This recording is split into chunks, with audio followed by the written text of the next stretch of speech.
Hey guys, subscribe for daily content. And if you're shopping for gear, make sure you check out the description for the newest items at some of the very best online retailers. There's also links for some of the items that I personally recommend. Thanks! What's going on YouTube? Metal Complex here, and today I've got another interesting knife review / knife overview to show with you guys. This is the Artisan Cutlery Ornis, which is a Dylan Mallory design.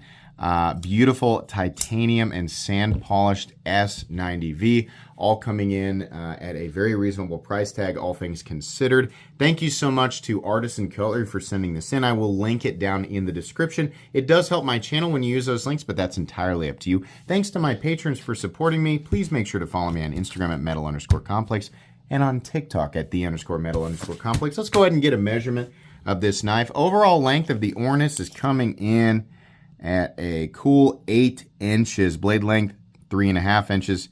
Cutting edge, about 3.45. That's just about exactly where I love to carry. It feels like a full-size knife, but it's not so big that you don't get the benefit of, the compact nature of a folding knife. Just my preferences there. Very, very good. Let's go ahead and do some size comparisons up against the Demco AD10 and the AD20.5. I guess Cold Steel and Demco AD10, sorry.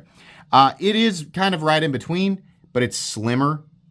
So that will definitely be noticeable. It's nowhere near, even though it looks like it, it's nowhere near the actual same size as the AD10. How about up against the Spyderco? That one's way up here today. PM2 and the Spyderco Para 3. Again, kind of in between. This is a better in-between example, right? It gets a lot closer to the size of the PM2 and has it's got quite a bit more cutting edge. You can see here it's just a lot less handle. It's a lot more cutting edge.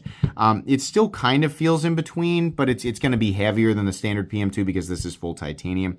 I don't really know. I think it's the general thin nature, I guess, of this that's got me feeling that way, but it is technically a lot closer to the size of the PM2 than the Para 3. And then finally up against the Benchmade Griptilian, or in this case the Ritter Hogue and the Hogue Deca.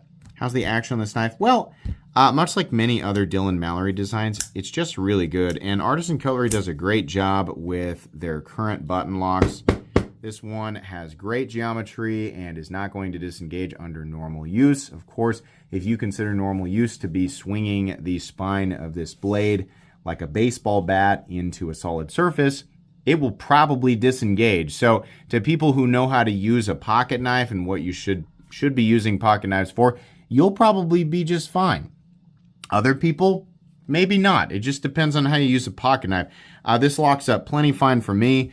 The action is just super duper smooth. Quick push of that button there. As long as you have it held down, it'll swing right down into the close position. You can see here, this is really, really nice action.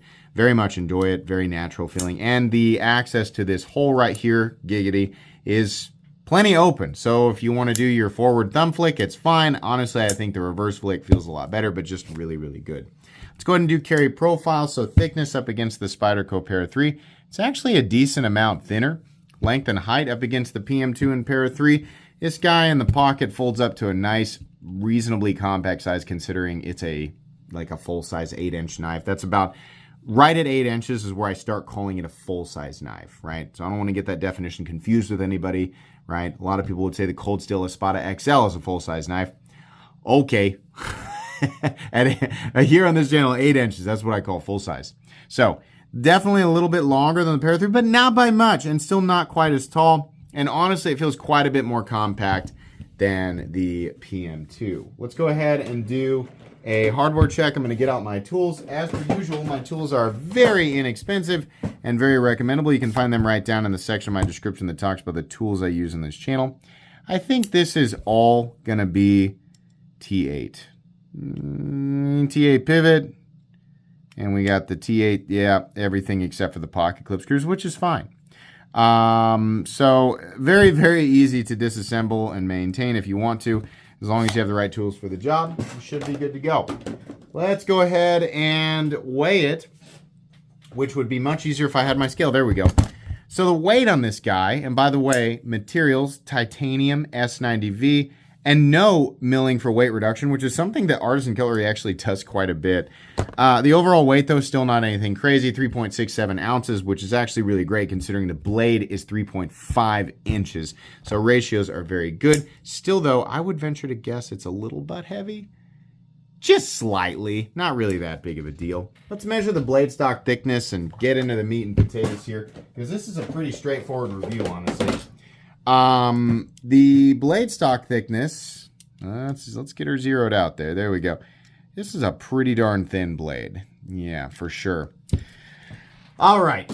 Dylan Mallory, definitely, right off the bat, honestly, I didn't automatically realize Dylan Mallory design, but now looking at it, it's like, how did I not know, right? A lot of his designs kind of carry the same theme, where we have this sort of tapered, like, thinner handle and this taller blade shape that's kind of like this. There was another one that was very, very similar, right? But this works. It works really well, and honestly, this is very comfortable. We have a short, generic popsicle stick style clip, which is great, because you can flip it over, right? Lefties can carry it. It's the exact same experience. We have a thin handle, but it's been chamfered down in the right areas. And honestly, just these little subtle lock-in positions, especially this area right here, it's just really, really comfortable. The jimping is okay. It's kind of light to medium traction, but there is still definite traction there versus, sometimes jimping is almost purely like ornamental. This is close, but you can still get a little traction there. What I like really is the blade shape. The blade shape is very, very good. I like the nose coming down a bit so that if I want to do a draw cut, it just feels a little more purposeful than when the nose of the blade, I guess is what I'm calling it, the tip is more up. Seems like you have to really come up here, but it sounds like a silly thing to get in on. But as many draw cuts or shaping cuts as I do throughout the day, I really appreciate that. This is S90V, which at this price point, honestly, you could make an argument for a handful of steels, but I would say S90V is absolutely one of the very best, most premium compositions, for sure. And they're hitting it from 59 to 61, which is lackluster if we're talking about M390, but we're not talking about M390. S90V at 59 to 61 will dramatically outperform, at least in terms of edge retention, M390. On top of that, this has great cutting geometry and is not very thick at all. So your slicing capabilities, your general cutting tasks, this will make short work of it. This has the high polished sand polish. This is one of the better ones I've seen. Something I touch on often with Artisan Cutlery is this sand polish they do, when it's at its best, is noticeably different than a standard, like a machine satin or a belt satin finish. At its worst, it's almost indistinguishable. So there's quite a range. This is one of the better ones that I've received, and I really like that. I just really wish that they would be more consistent. Somebody told me, here recently that it's probably the steel that causes that issue. No, I have a Seder in S90V, and I actually compared it with another Seder in S90V. Both of them sand polished, and one of them had a noticeably better finish on it. I've also seen them polish AR RPM 9, and it's the same type of deal. Some of them are really, really great, and some of them are, so I really wish they could nail that down. But here, the one that they sent me was perfect, right? Really, really nice. We've got a flat that carries out about maybe 65% the length of the blade. Cutting edge, definitely thin. We have the Mallory logo right here, and they have a bunch of extra numbers and codes on there, but at least they keep them really tiny, including the Artisan Cutlery logo right there, which is fine. That's pretty much it. Fit and finish, symmetry of the blade, right? The evenness, I guess, of the cutting bevel on both sides, really, really great. Definitely came super sharp right out of the box. No nicks, rolls, really, really nice factory edge. I think they must be, that's one of the nicest factory edges I've ever seen on an Artisan Cutlery knife. It really is. That is like a glassy, perfect edge. Very bitey if you sort of do the pull away with the dead skin on your thumb, right? Obviously, you don't want to run this way, but man, you can really feel that. It's nice. We have a couple of standoffs back here. And like I said, very generic pocket clip, but that's okay. It's titanium, it's milled. It's a little bit of an up and over, but truthfully, in and out of the pocket, no big deal. It's just kind of on the thin side. The pocket clip functions just fine. It just doesn't add any styling to the knife. In fact, the styling on this knife is, incredibly minimal. There's not a lot of personality here. There's a little bit of milling right in here, just a little tiny bit. But this is the type of design that is, it's neat, and it might be exactly the right knife for somebody, but it gets lost in a sea of other things that look very, very similar. That's okay, right? But there's just not an enormous amount of personality here. That's it. Some people aren't looking for a lot of personality, and that's fine. But there's nothing here that's going to... This isn't a knife that's going to end up like having its own legacy, because there are just too many knives that are almost exactly the same. But that may not have been Dylan's goal. He just probably wanted to release another, just really good value EDC knife in this tier, right? This premium knife tier. We have no shouldering up here, but that's fine. Doesn't need it. Little stop pin back here. No blade play up, down, left, or right. Minimal, if you really pull that thing out, just very minimal button stick, but that's pretty common with a button lock, honestly. No pivot lash, super duper smooth, and honestly a decent detent considering it is a plunge lock. This knife comes in at $199. Artisan Cutlery has a lot. If this one isn't doing it for you, let me tell you, Artisan Cutlery is like the king of releasing pretty darn good EDC profile titanium and S90V knives at $199. I mean, they have a bunch of them. So if it's not exactly this one, they probably have something else. This is good though. It's a really good EDC profile. It'll work, right? You're going to feel like you got your money's worth out of it. It's got great cutting geometry. Not a lot of personality though. So if you're looking, for something that's a little more unique at that $200 price point, then you might want to look around a little bit. But if you're just looking for, you're ready to, maybe you're ready for your next $200 knife, or you're ready to bump up into the $200 territory, and you want to make sure that your money is being well spent here in terms of a tool that you're actually going to carry and use, absolutely.